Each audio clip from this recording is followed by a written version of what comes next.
Hello, good morning friends. तर आज स्वयंपाक जेवण बनवणार होते, सोयाबीनचा मसाले बनवणार होते. तर इकडे भात वगैरे बनवून घेतला, जेवण वगैरे केलं, जरा सगळं परी आराम वगैरे केला आणि मग विचार केला की आज ग्रूमिंग करून टाकावी, नाही का.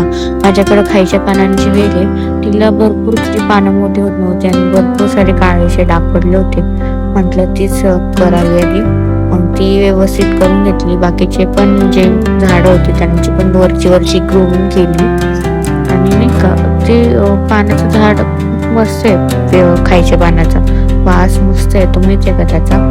पण वाढतच नव्हतं. मग बघू म्हटलं आणि थोडंसं म्हटलं ग्रूमिंग करून झाल्यावर म्हटलं एनपीके द्यावं थोडं थोडं सगळ्यांना. मला आधी वाटलं फक्त आपण स्प्रेने देऊ शकतो वरती पानांना, पण नंतरून समजलं की आपण नाही का पाण्याद्वारे पण देऊ शकतो. तर एवढं काही मला येत नाही गार्डनिंगचं, माझ्या मधल्या बहिणीच्या गायडन्सने मी करते सगळं काही. तर असंच म्हणजे ती मला जास्त काही जमत नाही करायला, तर तीच गाईड करत असे प्रत्येक वेळी मला.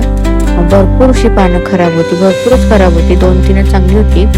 सो असा होता आजचा माझा दिवस. भेटूया नेक्स्ट व्हिडिओ.